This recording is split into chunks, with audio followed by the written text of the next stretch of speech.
वालेकुम स्टूडेंट्स, कैसे हैं आप लोग? आई होप खैरियत से हैं। IFRS 9 का हम लेक्चर्स देख रहे थे। अभी तक हमने फाइनेंशियल एसेट्स कवर किए हैं, ठीक है। और अभी हम जो है फाइनेंशियल लाइबिलिटीज़ की अकाउंटिंग सीखते हैं, ठीक है। फाइनेंशियल एसेट्स में हमें टाइम से ज़्यादा लगा, जरूरी बात है कि दो तरह के डेट इन्वेस्टमेंट्स होती हैं, इक्विटी इन्वेस्टमेंट्स होती हैं। डेट में फिर आगे अमोर्टाइज कॉस्ट, FVTPL, FVTOCI, और इक्विटी में भी दो कैटेगरीज थी। और फिर फाइनेंशियल एसेट्स के हमने impairment, expected credit loss, ECL वगैरह की चीज़ें देखी, ठीक है। तो इसलिए उसमें ज़्यादा टाइम लगे। फाइनेंशियल लाइबिलिटीज़ की अकाउंटिंग बहुत ज़्यादा सिंपल है। स्टैंडर्ड में भी दो से चार चीज़ें हैं तकरीबन, ठीक है। उसमें से भी तीन चीज़ें आपके सिलेबस में नहीं है, ठीक है। जो चेंजेस वगैरह उसमें आती हैं वो आपके सिलेबस में नहीं है। आपके पास भाई साहब सिर्फ फाइनेंशियल लाइबिलिटीज़ की टाइप्स हैं, दो टाइप्स हैं, और उनकी अकाउंटिंग है, सिंपल अकाउंटिंग, बस दैट्स इट, ठीक है। इससे ज़्यादा आपके सिलेबस में नहीं है। तो आइए जी, स्टार्ट करते हैं। बेसिक कॉन्सेप्ट्स हैं, इंशाल्लाह हम वो कवर कर लेंगे। क्वेश्चन का कोई पता नहीं होता कहाँ से आए, किसी लॉन्ग क्वेश्चन के साथ। इंशाल्लाह जब आप ये पूरा टॉपिक कंप्लीट करेंगे ना, मतलब पूरा टॉपिक करने के बाद फिर जब आप पूरी बुक करेंगे FAR 2, तो आपको जगह जगह पे इस तरह के एडजस्टमेंट्स नज़र आएंगी, ठीक है। हो सकता है किसी लॉन्ग क्वेश्चन के साथ बीच में दो लाइनें ये लिखी हों, तो इसलिए ये टॉपिक्स की ना बड़ी अच्छी अंडरस्टैंडिंग लेना बहुत ज़रूरी है, ठीक है। कोई चीज़ छोड़नी नहीं है। मेरा तो आपको यही मशवरा है लाइफ में कि भाई आप पूरी पूरी तैयारी करें।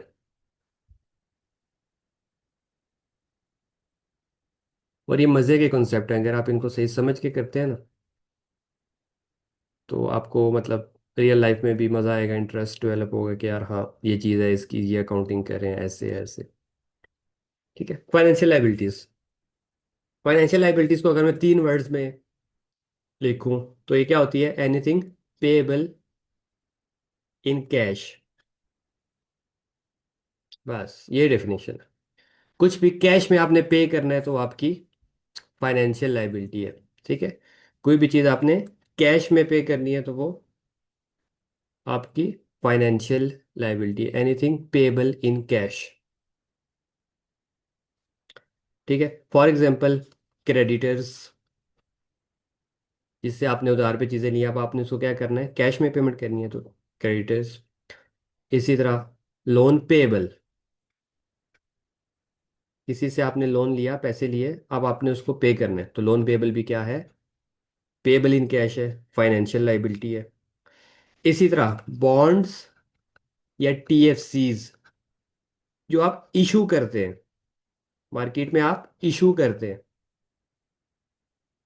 पहले क्या होता था, हम बॉन्ड या TFC में इन्वेस्टमेंट करते थे, मतलब कोई और कंपनी हमें बॉन्ड या TFC दे देती थी, हमसे पैसे ले लेती थी, तो हमारा फाइनेंशियल एसेट बन जाता था, वो हमारा रिसीवेबल इन कैश होता था, ठीक है। अब आप बॉन्ड या TFC इशू कर रहे हैं। आप कर क्या रहे हैं? बेसिकली आपकी कंपनी है, ये आप खड़े हैं, आप पीस ऑफ पेपर दे रहे हैं किसी को, कागज़ का टुकड़ा, ठीक है, जिसके ऊपर लिखा है यार ये हमारी कंपनी का बॉन्ड है, ये है वो है। उसके बदले आप उस बंदे से पैसे ले रहे हैं, कैश, ठीक है। आप उसे, यही होता है ना, आपने क्या किया? बॉन्ड या TFC इशू किए, और उसके बदले में लोग आपको कैश देंगे जो आप खरीदेंगे आपसे। तो अब ये क्या कैश लेके आपका कैश हो गया सारी जिंदगी? नहीं भाई, ये तो आपने वक्ती तौर पे कैश लिया है, बाद में आपको रीपे करना पड़ेगा, ठीक है। इंटरेस्ट भी सालाना पे करना पड़ेगा, और उसकी कोई ना कोई लाइफ होगी, 2 साल, 5 साल, 10 साल का करते, उसके बाद क्या करना पड़ेगा? पे इन कैश, कैश में आपको पे करना पड़ेगा। तो ये आपकी क्या है? फाइनेंशियल लाइबिलिटी है, ठीक है। तो एनीथिंग पेएबल इन कैश, कुछ भी कैश में आपको पे करना है तो आपकी क्या है? Financial liability. और फाइनेंशियल लाइबिलिटी की अकाउंटिंग कैसे होती है? IFRS 9 के अंडर, ठीक है। IFRS 9 बताता है कि फाइनेंशियल लाइबिलिटीज की अकाउंटिंग कैसे करनी है, ठीक है, अभी हम सीख लेंगे। तो anything payable in cash is what? Financial liability, ठीक है। अच्छा, एक और कॉन्सेप्ट है भाई, जो IFRS 9 के अंडर नहीं है, लेकिन हो सकता है आप कहीं ना कहीं ये कॉन्सेप्ट सुने, तो let's cover this as well. Monetary items versus non monetary items.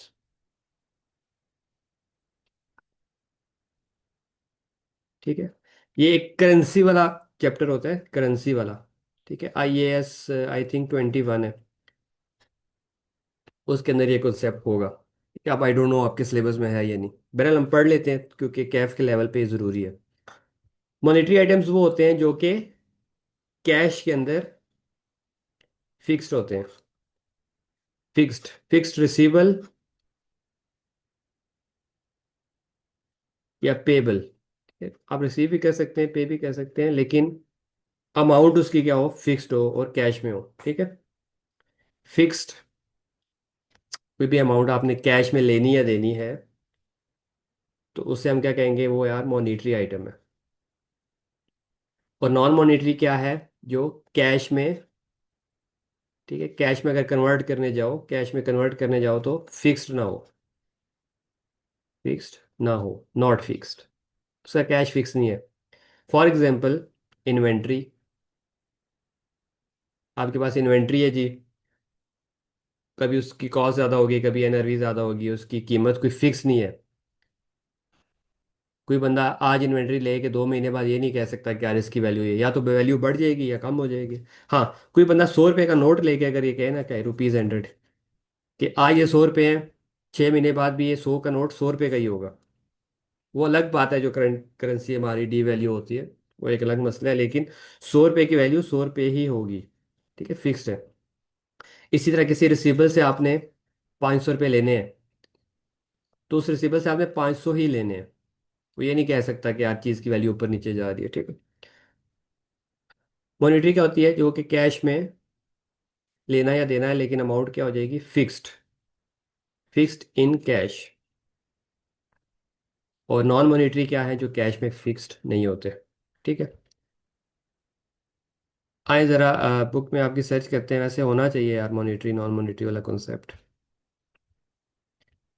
ठीक है, इस पे तो हम बाद में आते हैं। ये वैसे एक्स्ट्रा कॉन्सेप्ट मैंने शुरू कराया है, इसका फ़ायदा होगा। एक चीज़ हमने प्रूव करनी है।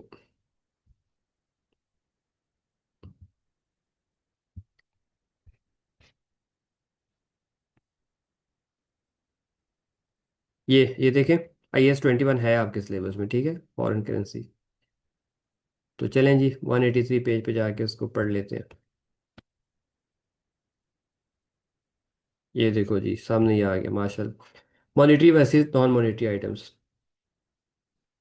Monetary items are units of currency held as asset liabilities to be received और paid in cash in a fixed number currency. ठीक है, जिसकी करेंसी यूनिट फिक्स होती है कि भाई मैंने इतने पैसे लेने हैं या इतने पैसे देने हैं। ठीक है, एग्जांपल्स इंक्लूड कैश इटसेल्फ। ठीक है, जिसमें मैंने कहा एक नोट की वैल्यू जो है वो फिक्स ही रहेगी, 100 का नोट है 100 की रहेगी, 5,000 का नोट है तो 5,000 रहेगी। या कर लोन्स, ठीक है, लोन्स अगर आपने 1 लाख का कर्जा लिया, डॉलर बेशक ऊपर जाए नीचे जाए, कर्जा आपका वही फिक्स हो जाता है। Trade payables etcetera. Non monetaries are not defined by IAS 21 but they are items that are non monetary items, they include tangible non current asset. ठीक है, अब करंट एसेट्स नॉन करंट की हमने IAS 16 में पता है रीवैल्यूएशन पढ़ा है ना कॉन्सेप्ट। कभी बिल्डिंग की वैल्यू ज़्यादा हो जाती है, कभी बिल्डिंग पुरानी होती है तो वैल्यू कम हो जाती है। तो इस तरह उसकी अमाउंट फिक्स नहीं होती कि यार इतने की है।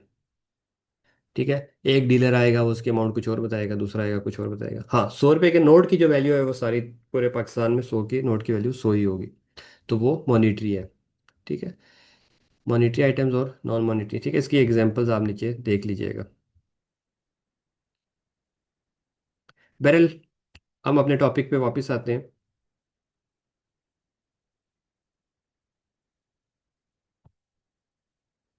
ये अच्छा, ये मैंने मॉनिटरी और नॉन मॉनिटरी का कॉन्सेप्ट सिर्फ इसलिए बताया कि हम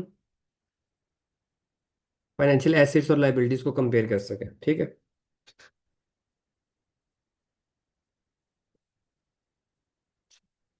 और फाइनेंशियल लाइबिलिटीज को कंपेयर कर सकें।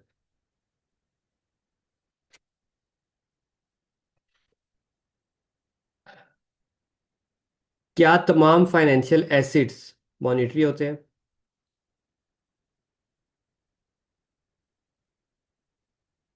जवाब है नो।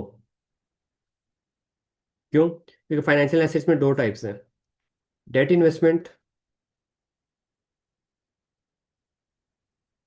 और इक्विटी इन्वेस्टमेंट्स। डेट वाले तो मॉनिटरी होते हैं, ठीक है, अमाउंट फिक्स होती है, लेकिन इक्विटी वालों की अमाउंट फिक्स नहीं होती, not fixed amount in cash, ठीक है। कभी शेयर्स की वैल्यू ऊपर जाती है, कभी शेयर्स की वैल्यू नीचे जाती है, ठीक है। तो फाइनेंशियल एसेट्स क्या, तमाम ऑल फाइनेंशियल एसेट्स मॉनिटरी होते हैं? आपका जवाब है नो, ठीक है। तमाम फाइनेंशियल एसेट लाइबिलिटी नहीं होते। हाँ, डेट इन्वेस्टमेंट्स वाली मॉनिटरी होती हैं, इक्विटी इन्वेस्टमेंट वाली मॉनिटरी नहीं होते, क्योंकि इनकी वैल्यू फिक्स नहीं होती, कभी शेयर ऊपर जाता है कभी नीचे। उसके मुकाबले में फाइनेंशियल लाइबिलिटी मॉनिटरी होती है। क्या तमाम फाइनेंशियल लाइबिलिटीज मॉनिटरी होती हैं? जवाब है यस। हाँ, तमाम फाइनेंशियल लाइबिलिटीज मॉनिटरी होती हैं। क्यों? क्योंकि एक फिक्स्ड अमाउंट आपको कैश में पे करनी पड़ती है, ठीक है। तो ये एक कॉन्सेप्ट, एक्स्ट्रा कॉन्सेप्ट है, बट जब इंशाल्लाह आप वो वाला चैप्टर पढ़ लेंगे ना, S21, तो आपको मोर क्लियर हो जाएगा, ठीक है। ये एक लिंक है। क्या तमाम फाइनेंशियल एसेट मॉनिटरी होती हैं? जवाब है डेट इन्वेस्टमेंट वाले मॉनिटरी होते हैं, इक्विटी वाले मॉनिटरी नहीं होते, क्योंकि अमाउंट फिक्स नहीं होती। क्या तमाम फाइनेंशियल लाइबिलिटीज जो भी हम पढ़ने जा रहे हैं जिसकी अकाउंटिंग, वो मॉनिटरी होती हैं? जवाब है यस, वो मॉनिटरी होती हैं, क्योंकि आपने कैश में फिक्स्ड अमाउंट पे करनी होती है, ठीक है। अब फाइनेंशियल लाइबिलिटी के हम डेफिनेशन में वापस जाते हैं, ठीक है। ये एक एक्स्ट्रा कॉन्सेप्ट था, समझ आ गई, ठीक है, नहीं आ गई तो हम अगले चैप्टर्स में देख लेंगे। अच्छा, फाइनेंशियल लाइबिलिटी की सबसे आसान डेफिनेशन हमने क्या की थी? एनीथिंग पेबल इन कैश, जो भी आपने कैश में पे करना है वो फाइनेंशियल लाइबिलिटी है, ठीक है। जिसका क्रेडिटर्स, लोन पेबल, TFC या डिबेंचर इशू किए हुए, तो सही है। बस यही डेफिनेशन है। अब फाइनेंशियल लाइबिलिटीज की ना दो टाइप्स हैं,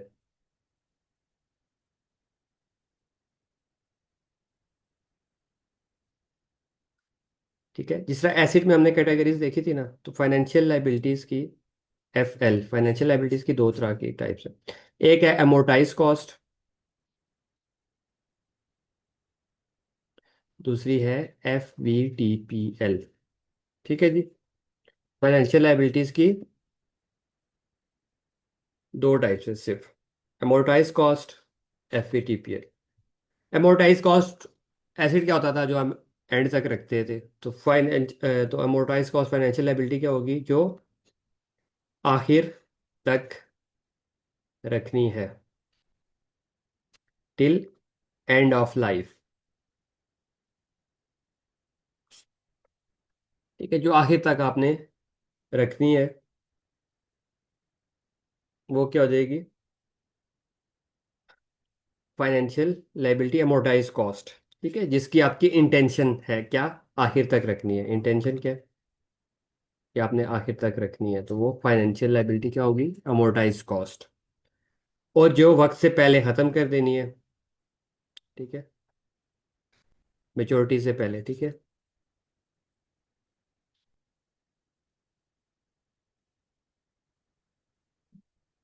मेच्योरिटी से पहले सेल करनी है, वो FVTPL हो जाएगी। टिल एंड ऑफ लाइफ मतलब अनटिल मेच्योरिटी, तो आपने मेच्योरिटी तक रखनी है, ठीक है। जब तक वो मेच्योर होती है तो वो आपकी अमोर्टाइज कॉस्ट है।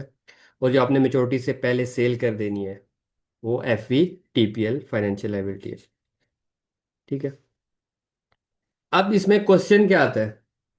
आप कहेंगे सर, क्या लाइबिलिटीज भी सेल होती हैं? एसिड तो सेल होने का हमने पूछा था कि हाँ भाई, एसिड सेल होते हैं, क्या लाइबिलिटीज भी सेल होती हैं?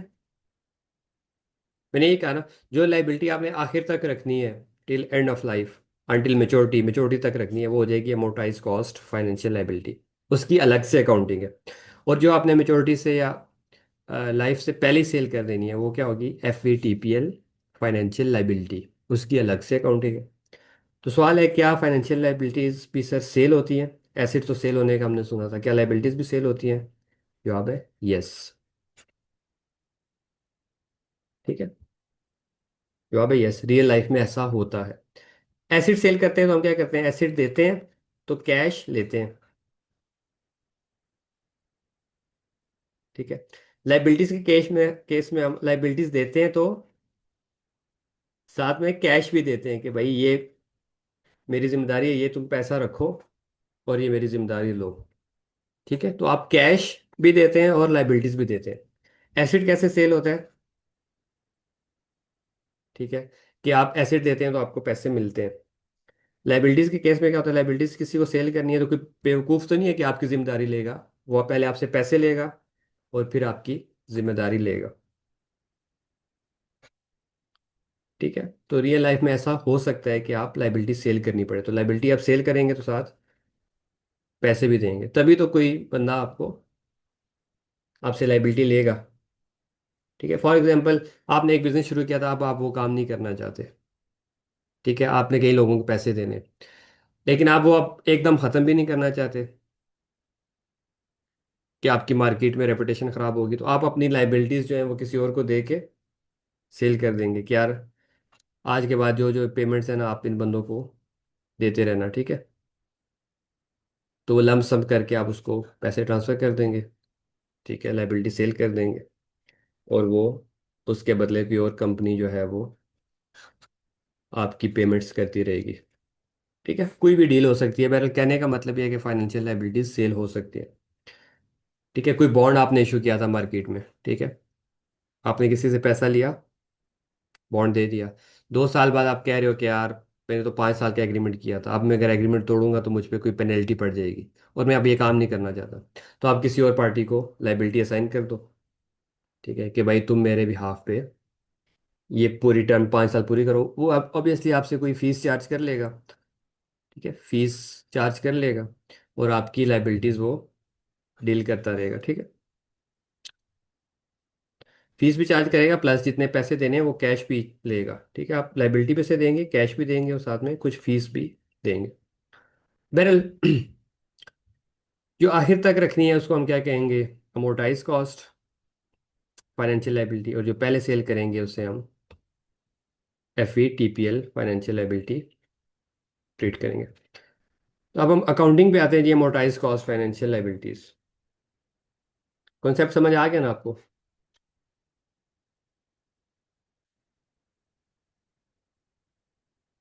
अमोर्टाइज कॉस्ट फाइनेंशियल लाइबिलिटीज, सबसे पहले होता है इसकी इनिशियल रिकग्निशन।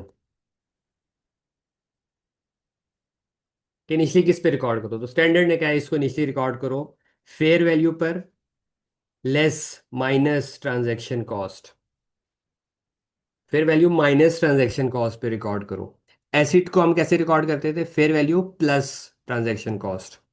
इसको आप fair value minus transaction cost per record करो, इनिशियल रिकग्निशन।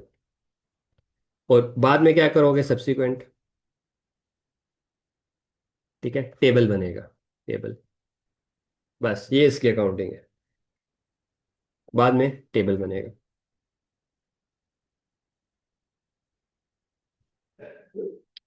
इनिशियली रिकॉर्ड करो fair value minus transaction cost पे। अब माइनस का कॉन्सेप्ट क्यों आया? ठीक है, एमोर्टाइज कॉस्ट फाइनेंशियल लाइबिलिटीज की बात करो, एमोर्टाइज कॉस्ट फाइनेंशियल लाइबिलिटीज की बात। इनिशियली रिकॉर्ड करो fair value minus transaction cost पे और सब्सिक्वेंटली उसका टेबल बनेगा। ठीक है, कैसे बनेगा भी हम देख लेते हैं। अच्छा जी, एक एग्जांपल बनाता हूँ।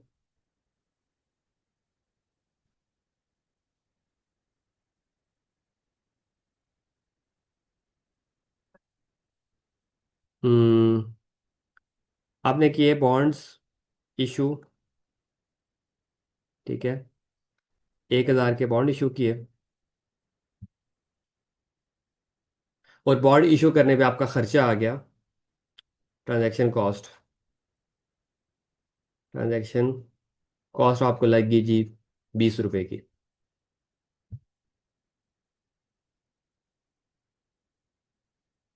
ठीक है, जहरी बात है, आपने बॉन्ड इशू करने हैं मार्केट में तो आपका कोई खर्चा आएगा ना, कोई लीगल कॉस्ट आएगी और बाकी ट्रांजैक्शन कॉस्ट हमने बड़ी डिटेल में पढ़ी हुई है कि ये क्या होती है क्या नहीं होती।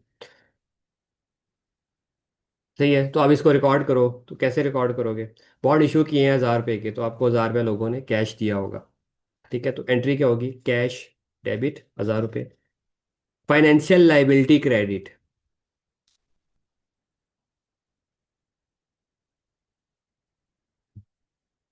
ठीक है, कैश डेबिट, जारी बात है, लोगों से आपने पैसा लिया 1000 रुपये, तो कैश डेबिट। ठीक है। Financial liability credit, financial liability किस पे रिकॉर्ड करो, fair value less transaction cost पे रिकॉर्ड करनी है, यही हमने बात की है ना। ये तो अज्यूमिंग इसकी फेयर वैल्यू भी 1000 ही है।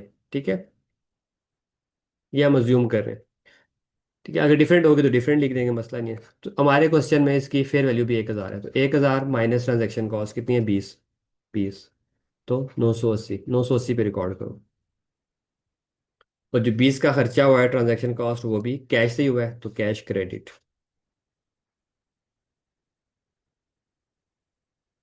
ठीक है, ये एंट्री होगी बॉन्ड इशू करने की। आपका पैसा आया, ये बात सही है कि आपको 1000 रुपये मिला, लेकिन आपको इशू करने पे 20 रुपये का खर्चा भी हुआ, तो कैश 100 से 1000 से डेबिट भी हो रहा है और 20 से क्रेडिट भी हो रहा है। ठीक है, तो नेट में आपके पास कितना कैश आया। ठीक है, 980 नेट कैश। और फाइनेंशियल लाइबिलिटी भी आपने कितने में रिकॉर्ड की है भाई, 980 पे। ठीक है, प्रैक्टिकली आपको एक एग्जांपल देता हूँ, अगर आप बैंक में जाए ना कर्जा लेने के लिए। ठीक है, प्रैक्टिकल एग्जांपल दे रहा हूँ, ब्लू पेन से लिखते हैं। बैंक में आप जाएं कि यार मुझे 100 मिलियन चाहिए। ठीक है, और बैंक आपका कर्जा अप्रूव कर दे, तो आपके अकाउंट में कितने पैसे आएंगे। 100 मिलियन पूरे नहीं आएंगे, कभी भी हो सकता है 950 मिलियन आए। बाकी 50 मिलियन बैंक काट लेगा।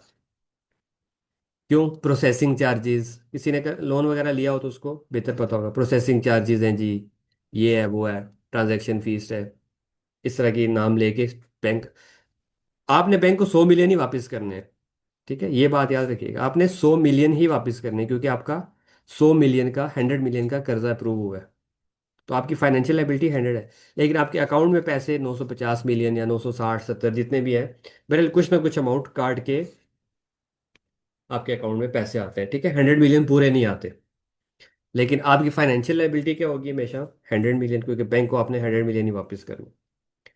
ठीक है, हालांकि उसके आपके अकाउंट में बैंक ने 980 मिलियन या 990 या मतलब 100 मिलियन पूरे नहीं होंगे, कुछ ना कुछ पेमेंट वो काट लेगा ट्रांजैक्शन चार्जेस की।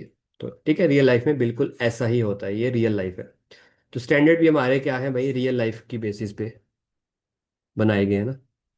ठीक है, स्टैंडर्ड्स हमारे जितने भी बने हैं रियल लाइफ की बेसिस पे बने। तो बहरहाल आपने 100 का 1000 रुपये का बॉन्ड इशू किया, ट्रांजैक्शन कॉस्ट 20 की थी,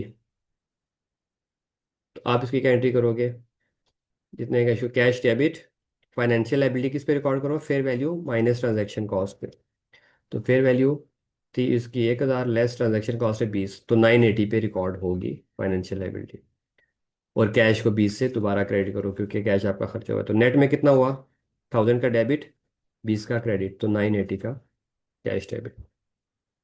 ठीक है, आप इसकी ये एंट्री भी कर सकते हो, कैश 980 से डेबिट, फाइनेंशियल लाइबिलिटी, मेरी बात वही है, लेकिन ये वाली एंट्री ज़्यादा क्लियर है कि भाई पैसा आपके पास बिल्कुल 1000 ही आया, लेकिन उसमें से 20 रुपये आपने अपनी जेब से भी तो लगाए हैं, तो वो क्रेडिट हो गया, तो नेट इफेक्ट रिकॉर्ड होगा। ठीक है जी,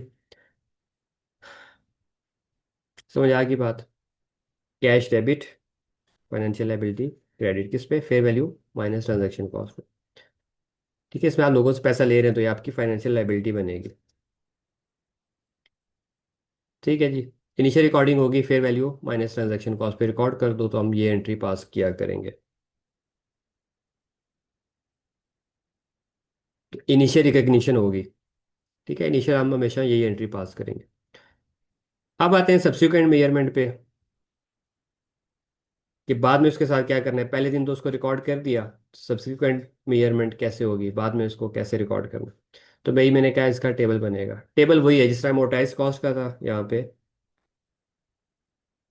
फाइनेंशियल एसिड का था, उसी तरह फाइनेंशियल लाइबिलिटी का बनेगा। तो ओपनिंग बैलेंस, फिर इंटरेस्ट, फिर बैंक, और फिर क्लोजिंग। से यहाँ पे फर्क ये है कि यहाँ पे इंटरेस्ट एक्सपेंस होगा, ये फर्क है। फर्क है, यहाँ पे इंटरेस्ट एक्सपेंस रिकॉर्ड करेंगे, होगा वही इफेक्टिव इंटरेस्ट रेट, EIR। ठीक है, बैंक वाला वही कूपन रेट, याद है ना? जिसने अमोर्टाइज कॉस्ट फाइनेंशियल एसिड के लेक्चर नहीं लिए तो वो उसको ये चीज़ समझ नहीं आएगी। ठीक है, सब कुछ सेम है। सिर्फ वहां पे क्या था, इंटरेस्ट इनकम होती थी हमारी, यहाँ पे इंटरेस्ट एक्सपेंस है। बस ये फर्क है, बाकी सारे का सारा टेबल वही बनेगा। तो अब इसका अगर हम टेबल बनाएं, इस क्वेश्चन को ना पहले कंप्लीट कर लेते हैं ना। क्वेश्चन कैसे कंप्लीट होगा, इस पे हम इफेक्टिव इंटरेस्ट रेट भी आपको बता देता हूँ। EIR है भाई साहब 10.8%, और कूपन रेट है 10%। ये क्वेश्चन बन गया हमारा। ठीक है, ओपनिंग बैलेंस कितना है जी? 980। ईयर वन है ना, ईयर वन। ठीक है, 2 3। ठीक है, लाइफ इसकी 3 साल की है। ठीक है, 3 इयर्स लाइफ है। ओपनिंग बैलेंस जो है जिस पे रिकॉर्ड होगा, किस पे रिकॉर्ड होता है? Fair value less transaction cost. तो 980 पे रिकॉर्ड होगा। अब इस पे EIR क्या? 10.8%। तो 980 पे 10.8% लें। 980 पर 10.8% लें। ठीक है, तो 106 तकरीबन। और बैंक कूपन रेट, ठीक है। बैंक का जो कूपन रेट है ना, ये भाई हमेशा याद रखिएगा, ये किस पे होता था हमेशा? फेयर वैल्यू, फेस वैल्यू पे होता था। फेस वैल्यू या पार वैल्यू पे, याद है ना कूपन? तो इसकी बॉन्ड की जो फेस वैल्यू है या पार वैल्यू है वो 1,000। ठीक है, 20 रुपये तो ट्रांजैक्शन कॉस्ट हमने माइनस की है ना। स्टैंडर्ड ने तो कहा है कि भाई ये तो आपकी सरदर्दी है कि आप उसको स्टैंडर्ड के कहने पे fair value less transaction cost पे रिकॉर्ड कर रहे हैं। ठीक है, फेस वैल्यू उसकी 1,000 है। ठीक है, सवाल में गिवन है, नहीं गिवन तो मैं यहाँ पे लिख देता हूँ। बॉन्ड इशू, हाँ 1,000 के बॉन्ड इशू किए हैं ना, तो ये इसकी फेस वैल्यू है। तो कूपन रेट जो होता है हमेशा फेस वैल्यू पे लगते हैं। तो फेस वैल्यू पे कूपन रेट कितना है? 10%। तो 100। तो 100 रुपये हर साल आपको पे करने पड़ेंगे वापस। और आखिरी साल 100 भी प्लस 1,000 भी ओरिजिनल भी पैसे आपको वापस करने पड़े। ठीक है जी। तो 980 प्लस 106 माइनस 100 कितना आ जाएगा? 986। अभी अगले साल का ओपनिंग बनेगा 986। इस पे इंटरेस्ट कैलकुलेट करेंगे 107, तो ये आ जाएगा जी 993। अब तीसरे साल का ओपनिंग 993, इंटरेस्ट तकरीबन 107 ही रखते हैं। तो नेट करके आखिर में जीरो। ठीक है, टेबल आखिर में जीरो हो गया। टेबल आखिर में जीरो ही होना चाहिए। ठीक है, इसकी एंट्री पहले क्या होती थी? हम फाइनेंशियल एसिड में इसकी क्या एंट्री करते थे कि फाइनेंशियल एसिड डेबिट। ठीक है, और इनकम क्रेडिट करते थे, याद है? अब फाइनेंशियल लाइबिलिटी में इसका ऑपोजिट होगा। फाइनेंशियल लाइबिलिटी में इंटरेस्ट एक्सपेंस डेबिट। यहाँ पे इनकम रिकॉर्ड करते थे तो यहाँ पे एक्सपेंस रिकॉर्ड करो। Interest expense debit, financial liability credit. ठीक है, और बैंक वाले कॉलम में हम फाइनेंशियल एसेट में क्या करते थे? ठीक है, पैसा हमारे पास क्या आता था? आता था तो बैंक डेबिट करते थे, और फाइनेंशियल एसेट क्रेडिट करते थे, याद है? यहाँ पे अब हम पैसा दिया करेंगे लोगों को, तो बैंक क्रेडिट करेंगे और फाइनेंशियल लाइबिलिटी डेबिट करेंगे।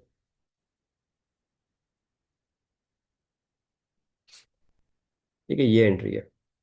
ये फाइनेंशियल एसेट के केस में होती थी। ठीक है, याद है ना? इस कॉलम की हम यही एंट्री करते थे, और बैंक वाले की यही स्टैंडर्ड एंट्रीज थी। तो यहाँ पे फाइनेंशियल लाइबिलिटीज की ये होगी, क्योंकि यहाँ पे आप पैसा दिया करेंगे, लाइबिलिटी वापस किया करेंगे, तो बैंक क्रेडिट हुआ करेगा, लाइबिलिटी कम हुआ करेगी, लाइबिलिटी डेबिट। और लाइबिलिटी पे क्या होता है? Interest expense. उस पे आपको क्या होता था? इंटरेस्ट मंथली मिलता था, तो आपकी इनकम बनती होती थी, याद है? यहाँ पे आप दिया करेंगे interest expense debit, financial liability credit. और फिर जब बैंक से पेमेंट करेंगे तो bank credit, financial liability debit. ठीक है, ये उसकी एंट्री है स्टैंडर्ड, बस। इतनी सी अकाउंटिंग है, मुश्किल है कोई? इनिशियली रिकॉर्ड करो। ठीक है, किस पे? Fair value less transaction cost पे रिकॉर्ड करो, ग्रीन पेन से। ठीक है, initial recording fair value less transaction cost पे रिकॉर्ड करो। ठीक है, उसके बाद टेबल बनाओ। टेबल उसी तरह बनता है जिस तरह मोटाइज कॉस्ट फाइनेंशियल एसेट का बनता है, सिर्फ वहाँ पे इनकम होती थी, यहाँ पे interest expense at the rate EIR, और bank at the rate coupon, और कूपन रेट हमेशा फेस वैल्यू पे लगता है बस। और ये एंट्री पास किया करेंगे हर साल, interest expense debit, financial liability credit, और फिर जब पेमेंट होगी तो financial liability debit, bank credit, बात खत्म। चलिए, ये लेक्चर का पार्ट 2 रिकॉर्ड करते हैं, उसमें बुक से एग्जाम्पल करते हैं कि भाई अभी तक जो हमने पढ़ा है वो सही है कि नहीं।